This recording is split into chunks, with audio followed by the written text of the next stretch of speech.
కాళ్లలో నొప్పి, నరాల వాపు వంటి లక్షణాలతో బాధపడుతున్నారా? వెరికోస్ వెయిన్స్ లో అత్యాధునిక చికిత్స ఏవిస్ వాస్కులర్ సెంటర్. నమస్తే రమగారు. నమస్తే జయ. రమగారు, మనకి కొన్ని దేవాలయాల్లో నిమ్మకాయలో దీపం పెడుతూ ఉంటారండి. దీనికి ఏమైనా ప్రత్యేకమైన కారణాలు ఉంటాయా? అంటే ఏ ఫలితం కోసం నిమ్మకాయలో దీపం పెడుతూ ఉంటాం? దుర్గాదేవి అనుగ్రహం కోసం పెడతారు.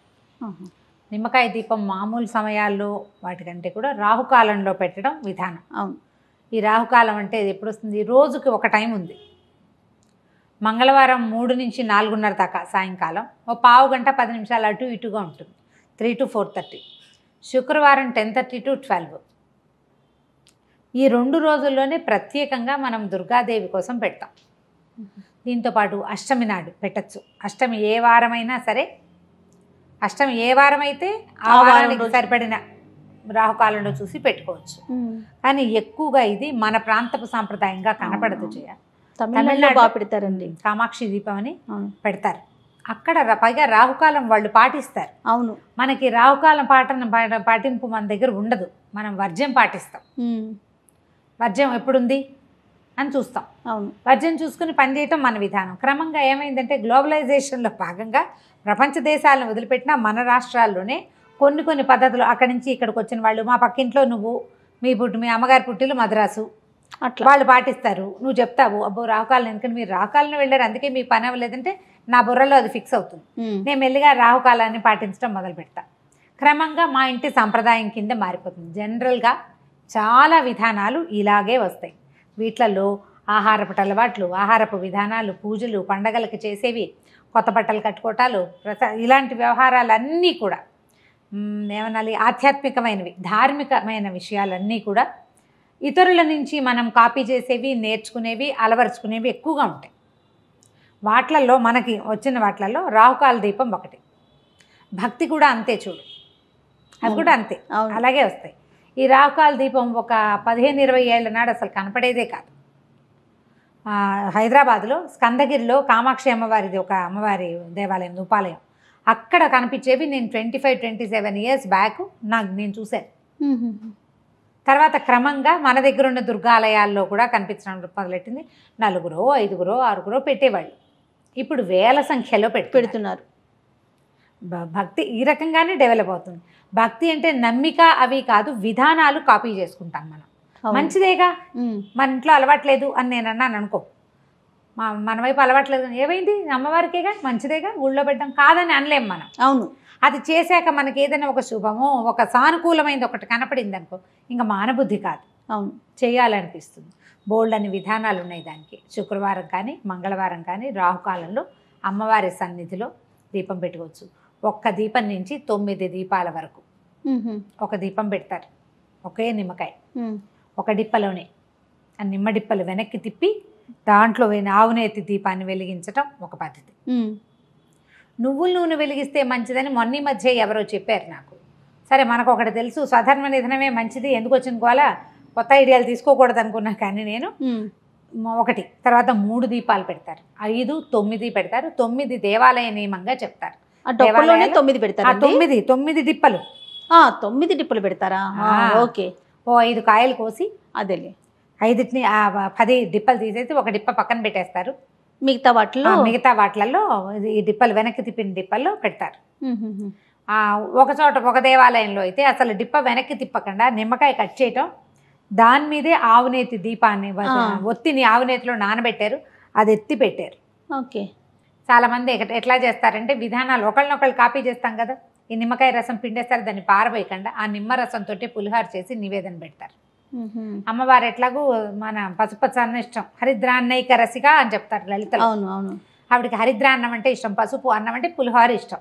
నిమ్మకాయ పులిహోర అమ్మవారికి నివేదన, రసం పారే ఎక్కర్లేదు, అది కూడా అమ్మ సేవలోనే వినియోగింపబడుతుంది కాబట్టి మనం ఇలా పెట్టుకోవచ్చు. రమ్మగారు, దేవాలయాల్లోనే వెలిగించాలా, ఇంట్లో కూడా పెట్టుకోవచ్చా? ఇంట్లో కూడా పెట్టుకోవచ్చు. ఆ సమయంలో పెట్టుకోవచ్చు. మనం ఎట్లా అంటే అప్పటిదాకా అభోజనంగా ఉండి శుక్రవారం 10:30 దాకానే కదా, 10:30కి మనం ఇంట్లోనే ఓ చిన్న పీట ఏదైనా ఒక ప్రత్యేకంగా అట్టు పెట్టుకోండి. పద్ధతులే, తమిళనాడు సాంప్రదాయాలే, వాళ్ళంతా ఇట్లాగే చేస్తారు. అవును. పీట మీద చక్కగా ముగ్గేసి నిమ్మకాయలు పెట్టడానికి వీలుగా ఏర్పరచుకుని ముగ్గు మీద ఈ 9 ఇవి పెట్టుకోవటం. 9 చెప్పాక 3, 5 ఎన్నైనా పెట్టచ్చని మనం ఏదైనా ఒకటి అలవర్చుకుంటే ఇంకా దాన్ని కంటిన్యూ చేసుకోవాలి ఓకే. ఓ పద్ధతి ప్రకారం. ఇదేంటంటే మనకి జాతకాల్లో రాహుగ్రహానికి ఇబ్బందులు ఉన్నప్పుడు రాహువుకి అధిష్టాన దేవత దుర్గ, అందుకోసం ఆమెని ఆరాధించడం కోసం దుర్గా స్తవం చదువుకోవటం. దుర్గా ద్వాత్రింశమాల ఒకటి ఉంది, 32 నామాలు ఉన్నది. దుర్గా దుర్గార్తిసమని దుర్గాపద్వినివారిణి, మంచి శ్లోకం. అన్నీ దుర్గ దుర్గ దుర్గ దుర్గ వస్తాయన్నమాట. అట్లాంటివి చదువుకుని దీన్ని వెలిగించుకోవటము. తర్వాత ఈ నిమ్మకాయతోటో ఇంకో దేనితోటో ఒక పులిహార చేసి అన్న నివేదన చేయటము, దాన్ని బాగా ప్రసాదాన్ని పంచటము దాని నియమం. అది ఇప్పుడు శుక్రవారం మంగళవారం అయితే మధ్యాహ్నం 3 గంటలకి, అప్పటిదాకా భోజనం చేయకూడదు, అన్నం తినకుండా ఉండాలంటారు. 3 గంటల నుంచి 4:30 దాకా. కానీ నేను చాలా చోట్ల గమనించింది ఏంటంటే మంగళవారాలు దేవాలయాల్లోనూ శుక్రవారాలు ఇంట్లోనూ పెట్టుకుంటారు. ఓహో. శుక్రవార రాహుకాల పూజ లక్ష్మీదేవికి కూడా ప్రీతికరమని ఒక చోట వింటున్నాం ఇవాళ రేపు. కానీ ఎప్పుడైనా రాహుకాల పూజ అంటే రాహు సమయంలో పెట్టుకుంటేనే జపిస్తే అది దుర్గాదేవికి చెందుతుంది. ఆ సమయంలో దుర్గని గనక పూజిస్తే అమ్మవారి దయ వల్ల రాహు గ్రహం తాలూకు మనకి అంతర్దశలలోనో విదశలలోనో ఎక్కడో చోట రాహు తాలూకు ప్రతాపం ఉన్నప్పుడు మనకి ఇబ్బందులు ఉన్నప్పుడు అవి తొలగిపోవటం కోసం సాధారణంగా జాతకాన్ని ఫాలో అయ్యి చేస్తారు ఇట్లాంటివి. కాదు రమ్మగారు, పెళ్ళైన వారైనా పెళ్లి కాని వాళ్ళు ఎవరైనా చేయొచ్చు. ఎవరైనా పిల్లలకి జాతకం చూపిస్తారు, రాహుదోషాలు ఉన్నాయి, రాహుగ్రహంతో ఇబ్బందులు ఉన్నాయి అలా చెప్పారనుకో, ఏం చేయించమంటారు అంటే పరిహారం చెప్తారు, రాహుకాల దీపం పెట్టండి అంటే సులువు కదా. అవునవును. దుర్గాదేవికి సంబంధించిన స్తోత్రాలు కొన్ని చక్కగా చదువుకోవటం, నేర్చుకోవటం, దేవాలయానికి వెళ్ళి అక్కడ శ్రద్ధగా చేయటం, ఆ దీపాన్ని అమ్మవారికి చూపించడం. దుర్గా చక్కగా స్థిమితంగా కూర్చుని ఉంటుంది. అమీర్పేటలో ఉన్న దుర్గా అమ్మవారి దేవాలయంలో అయితే మంచి హడావిడిగా ఉంటుంది. అవును అవును, బాగా ఫుల్ టైం. అప్పుడు ఏంటంటే మనకి దేవాలయంలో అయితే ఏంటంటే చక్కగా అర్చన చేసుకునే అవకాశం, సాంగంగా పూజించుకునే అవకాశం లభిస్తుంది. మనం ఇంట్లో అయితే ఏంటంటే మనకి చేతొచ్చిన పూజ చేస్తాం. అవును. సాంగ పూజ ఎట్లా కుదురుతుంది. దేవాలయంలో అయితే అర్చక స్వామి ఎవరో ఉంటారు, వాళ్ళు చక్కగా అన్నీ చెప్తారు, ఒకదాని వెనకాల ఒకటి ఏం చేయాలి లైన్ ప్రకారం మనకే వచ్చి చేసుకోగలిగితే అది ఏమీ రాదయ్యా. మనకి గుళ్ళోకి వెళ్ళలేం, ఇంట్లో చేసుకోవాలి. చక్కగా దండం పెట్టుకోండి, దీపారాధన ఒక మామూలు దీపారాధన చేసుకున్నాక అప్పుడు ఈ రాహుకాల దీపాన్ని వెలిగించి దుర్గాదేవికి సంబంధించిన ఏ స్తోత్రాన్నైనా మనం చదువుకోవచ్చు. చదువుకుని పళ్ళు పాలు తర్వాత ఇంట్లో ఉంటాం కాబట్టి పానకము వడపప్పు అలాంటివి నివేదన చేస్తే నిమ్మకాయ దీపం చాలా ఫలితం ఇస్తుందని, సమస్యలు రాహువు వల్ల వచ్చే సమస్యలు మనకి తొలగిపోతాయని చెప్తారు. ఇది ఒక మంచి ప్రయత్నం. ఇది అందరూ పెట్టాల్సిందే చేయాల్సిందే అని అనుకోవద్దు. మీకు ఆసక్తి ఉంటే పెట్టుకోవటం, ఆసక్తి ఉండి అవసరం ఉండి. ఇది మనకి గ్రహదోషాలు ఉన్న వాళ్ళకి చాలా బాగా ఫలితాన్ని ఇస్తుంది. మామూలుగా పెట్టుకుంటే కూడా మంచిదే. మేము శుక్రవారాలు మా లెక్క ఏంటంటే ఆ 12 గంటల దాకా ఉండాలి దీపారాధన. మామూలుగా కూడా ఉంటుంది. శుక్రవారం ఏదైనా కాస్త అటు ఇటుగా లేట్ అయినా, పూజ లేట్ అయినా కూడా 10:30 లోపల దీపం పెట్టాలి, రాహుకాలానికి ముందే దీపం పెట్టాలి అని పెట్టుకుంటాము. ఒక్కొక్క నియమం, మనం సింపుల్ నియమం పెట్టుకోవాలన్నమాట. మనం చేయగలగాలి కదా. ఏదైనా పెద్దది బరువు పెట్టుకోవడం సులువు, దానికోసం ఇంటిలిపాది ఇబ్బంది పడేలాగా ఉండకూడదు. ఈజీగా చేసుకుంటే కనుక మామూలుగా దుర్గా ఆరాధనే చాలా అత్యద్భుతమైన ఫలితాన్ని ఇస్తుంది. భయం పోగొడుతుంది.